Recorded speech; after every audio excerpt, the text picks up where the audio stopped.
Off the coast of the Florida Keys, a boat speeds toward the open ocean. On board is a group of students from Key West. After they reach their destination, the students put on life vests and also fins, face masks, and snorkels. Then they enter the water. Breathing through the tubes of their snorkels, they swim along the surface while peering underwater. What they see is very different from anything they have seen before. It is like visiting another world. A world that is still part of our planet, and yet hidden from the view of most people. They see unusually shaped coral heads and an amazing variety of life.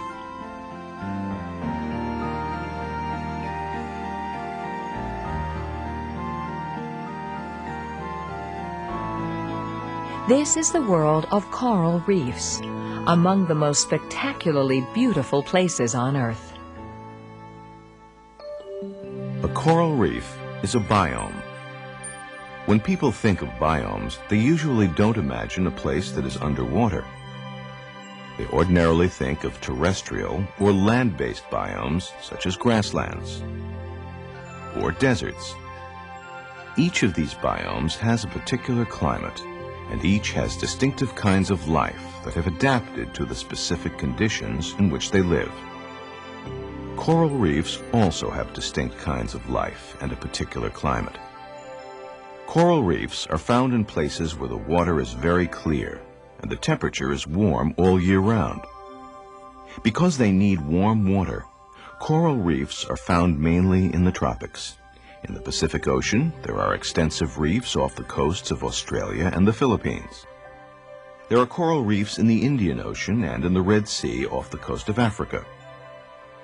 There are also important reefs in the Caribbean and the Gulf of Mexico. There are several kinds of coral reefs. The major types include fringing reefs, which grow on rocky shelves close to shores. Barrier reefs lie further offshore, separated from land by a shallow lagoon. Atolls are ring-shaped reefs surrounding a lagoon. They are usually found in deep water in the middle of the open ocean. All reefs, no matter where they're found, are built by small, soft-bodied animals called coral polyps, or simply corals. Corals live together in colonies. Corals that build reefs are called hard corals or stony corals. About the size of a pencil eraser, the individual coral polyps secrete calcium carbonate, the chemical that makes up limestone. Only the thin layer of living polyps on the surface of a reef is alive. Most of the reef is the non-living limestone that exists below this thin coating. Hard corals have special plant partners, tiny algae called zooxanthellae that live inside the polyp. Like all plants, zooxanthellae use the energy of sunlight to create their own food through photosynthesis. The food the zooxanthellae create helps feed the polyps, but the polyps also capture food with tentacles. Visitors to coral reefs rarely see these tentacles because most polyps remain closed during the day. At night, however, they extend the tentacles to capture food. A sticky mucus coating the tentacles traps tiny, free-floating plants and animals called plankton, along with other particles of food. These are swept into the polyp's mouth at the center of its tentacles. There are different kinds of polyps. Some of the colonies they form grow in characteristic shapes that inspire their names. Brain corals get their name from their rippled surface, which looks like a human brain. Elkhorn coral looks like the antlers of an elk. Staghorn have a more fragile-looking antler shape.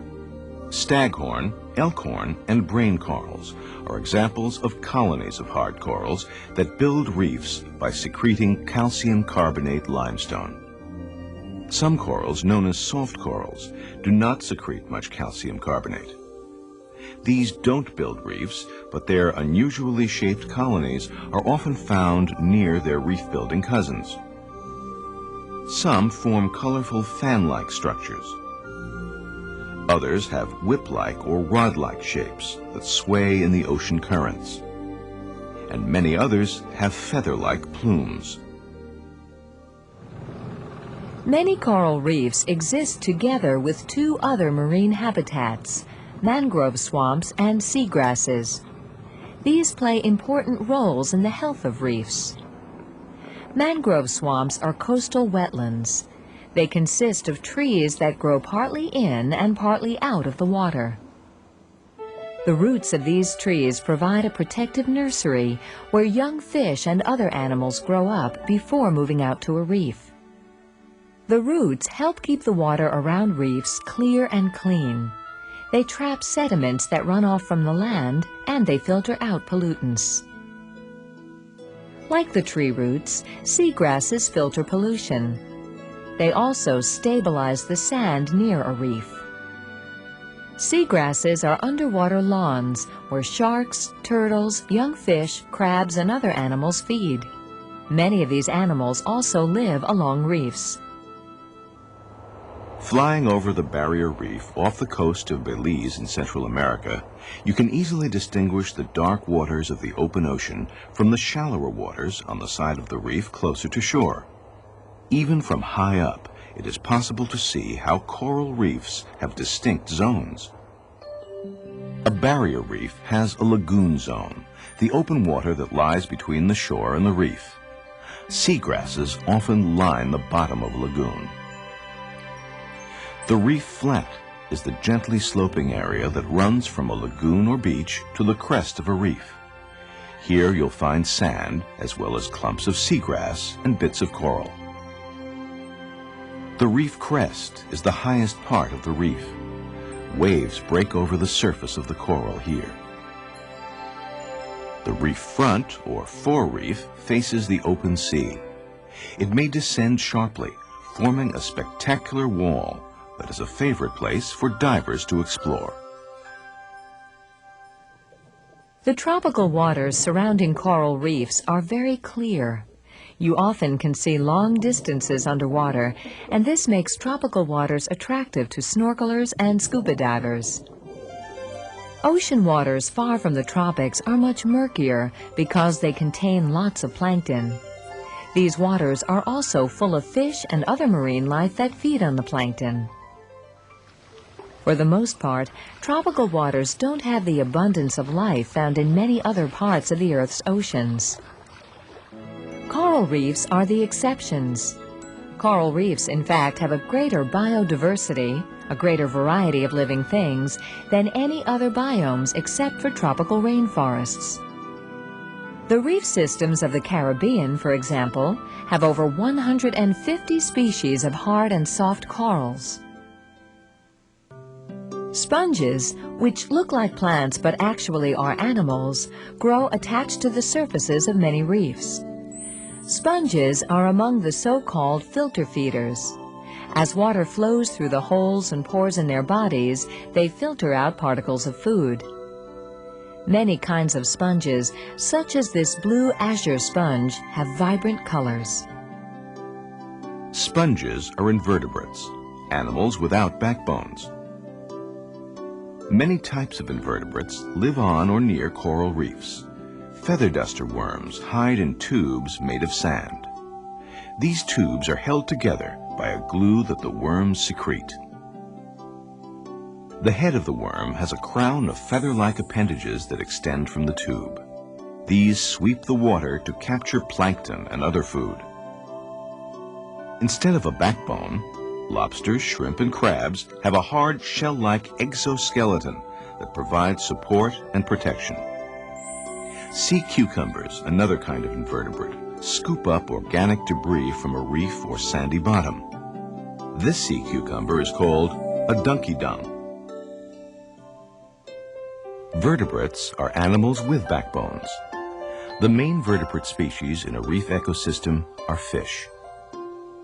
There are over 20,000 different species of fish in the Earth's waters, and about 40% live around or visit coral reefs. Some, like this squirrelfish, live in the holes and niches of the reefs themselves. Others, like this tarpon, patrol nearby.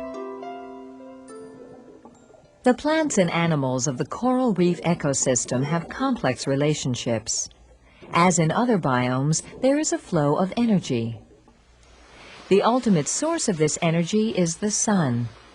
Through photosynthesis, algae, plankton, and other plants use the energy of sunlight to manufacture their own food.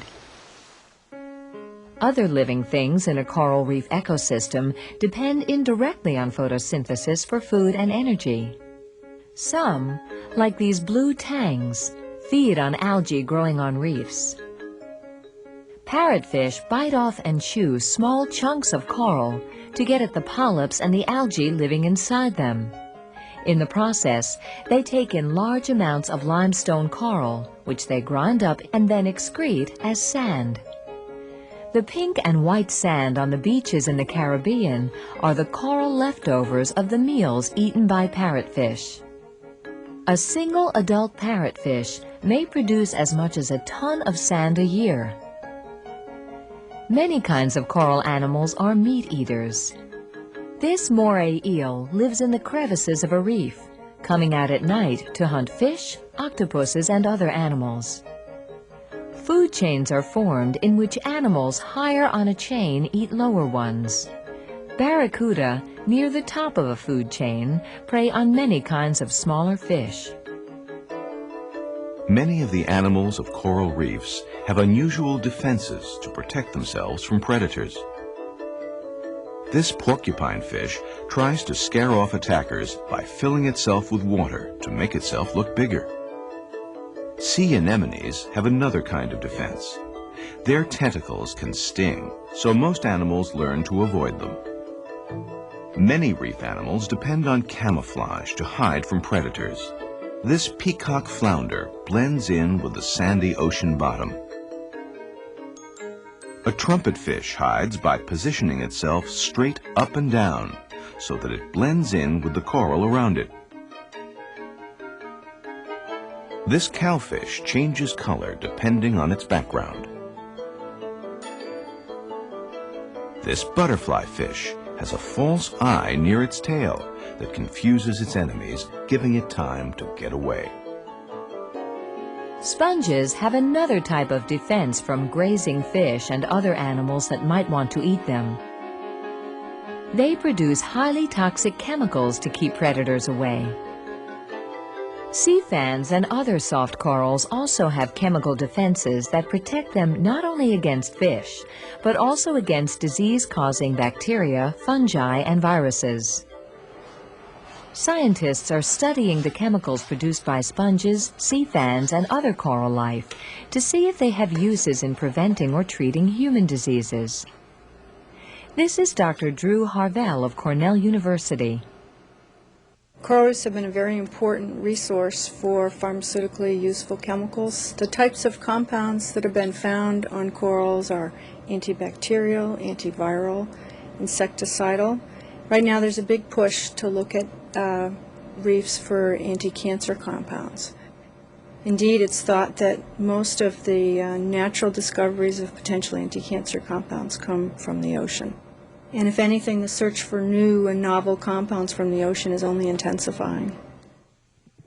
Besides being an important source for potentially useful chemicals, coral reefs are important to people for other reasons. Throughout the Caribbean and in other areas of the world, coral reefs have helped local economies because of the tourists they attract. Thousands come to the Florida Keys each year to explore the nearby reefs. Any person who is a reasonably good swimmer can quickly learn how to snorkel. Scuba diving requires more training. Scuba divers take tanks of air on their backs. They can dive deeper than snorkelers, and in shallow water they can stay down for over an hour. For people who want an easier way to view the reefs, glass-bottom boats offer tours. But the rapidly increasing numbers of people who explore coral reefs also pose a threat.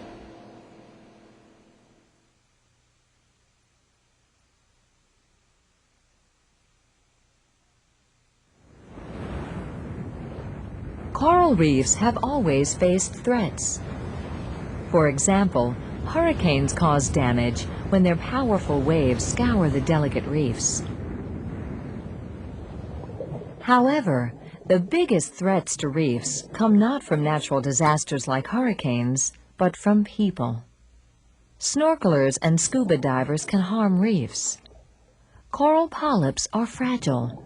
Even a slight touch with a hand or fin can scrape them off a reef. Boats can cause damage. Careless boaters can break off parts of a reef with their heavy anchors.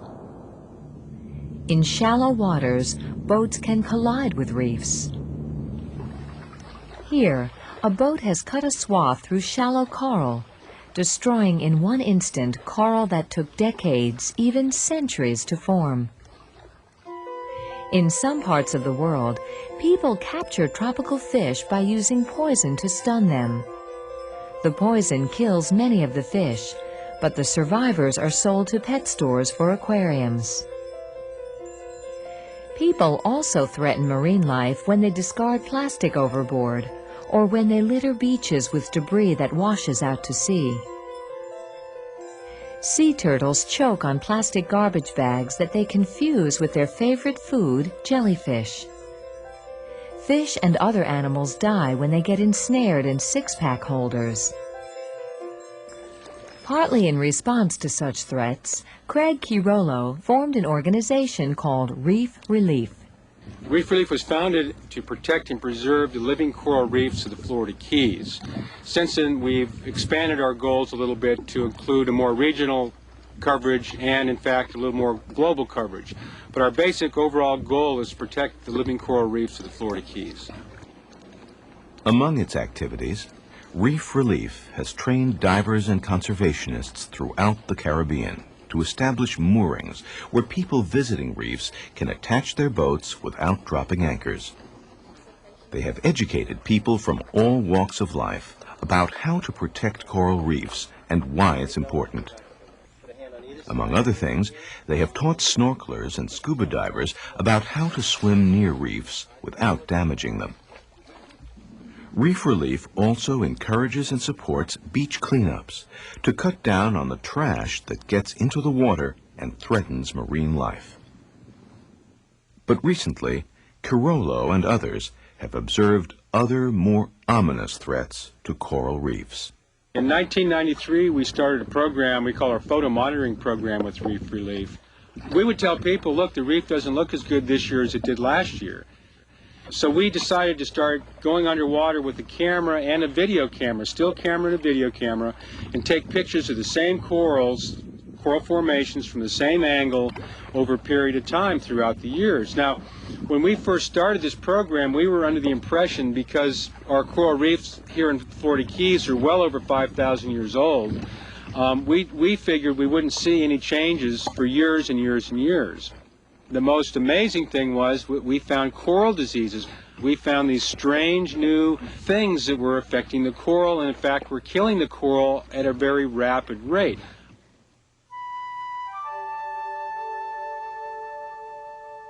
Different diseases have afflicted many of the world's coral reefs. In some places, coral polyps have ejected the colorful algae that live inside them. Because the coral that remains is white, scientists call this mysterious affliction bleaching. Other reefs are suffering from black band disease, named for the leading edge of the infection which forms a black band. Scientists are still trying to understand these diseases and many others. In the last 10 years, there have been a whole host of new coral diseases that have shown up. And the most alarming part of it is that we don't have most of them identified. For only 2 or 3 of them are the actual causative pathogens identified. And so we have coral killers that are wiping out 100-year-old coral heads literally in months, and yet we don't know what the causative agent is for these. While the exact causes of most of these diseases is still unclear, Most scientists believe that they are caused by changes in the quality of the water. Some of these changes are the result of pollution from rapidly developing communities in South Florida. This pollution may introduce into the water bacteria, viruses, and fungi that are harmful to corals. Pollution may also weaken corals so that they can't fight off infections that they normally could handle. Another factor may be the changing temperatures of the tropical waters. Corals can grow only in clear water whose temperature is at least 71 degrees Fahrenheit, but no greater than 86 degrees. But recently, temperatures in the Caribbean have at times exceeded these limits. These warmer temperatures may be a sign of increasing temperatures worldwide, a phenomenon known as global warming. If global warming were to cause significant sea surface temperature increases, it could create an environment that would be very favorable for disease-causing agents, as well as an environment in which the corals would be stressed and thus more susceptible to disease. And so global warming is something of a frightening prospect for reefs that are already beleaguered by diseases. The causes of global warming? Once again, we humans are strongly implicated. Many scientists think that if global warming is occurring, it is because of an accumulation of pollutants in the atmosphere from the burning of fossil fuels. Cars, coal-burning factories, and power plants are major sources of these pollutants. Humans are implicated in other problems afflicting coral reefs. Corals can grow only in clear water near the surface. The algae that grow in coral polyps need clear water to perform photosynthesis. In order for the water to remain clear, it has to be largely free of nutrients. Nutrients include chemicals such as phosphates and nitrates found in fertilizers. In recent years, thousands of tons of these chemicals used in agriculture have run off the land and reached the ocean. Fertilizers used in lawns and golf courses are other important sources of this kind of pollution. Nutrients have also come from inadequately treated sewage from developed areas along the Florida coast. These nutrients promote the growth of algae that rob the water of oxygen and make the water less clear. Recently, Craig Kirolo of Reef Relief and others have found algae growing over and around the reefs near the Florida Keys. This rapid growth of harmful algae is called an algal bloom. The algae that results from excessive nutrients compete with the good algae that live inside polyps, and they compete with corals for space to grow. The different kinds of damage being done to coral reefs have wider implications. Coral reefs are important indicators of the health of the Earth's oceans. As we develop more and more near shores, we pollute more and more into our oceans.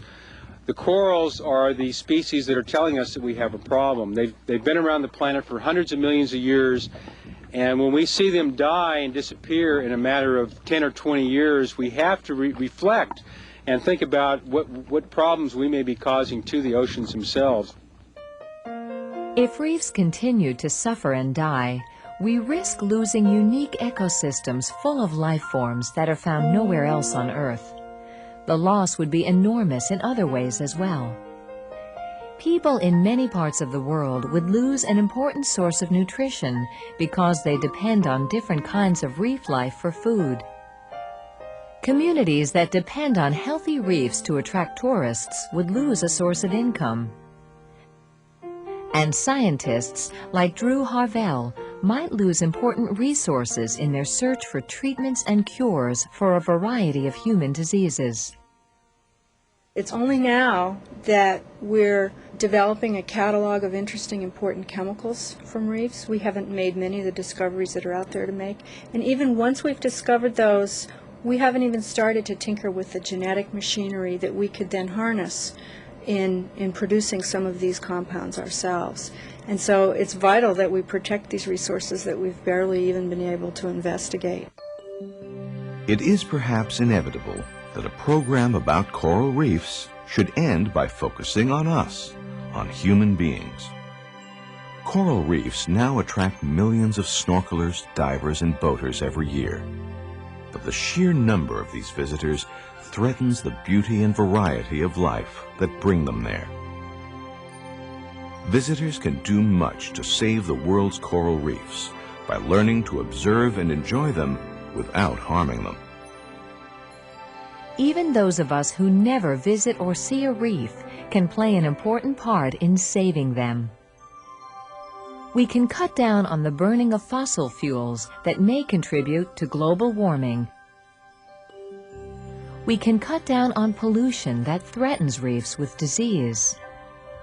We can reduce the use of fertilizers and other nutrients that reach tropical waters and result in the harmful growth of algae. If we humans have become the primary threat to coral reefs, we also can do much to save them. The health and even the survival of the world's coral reefs depend largely on us.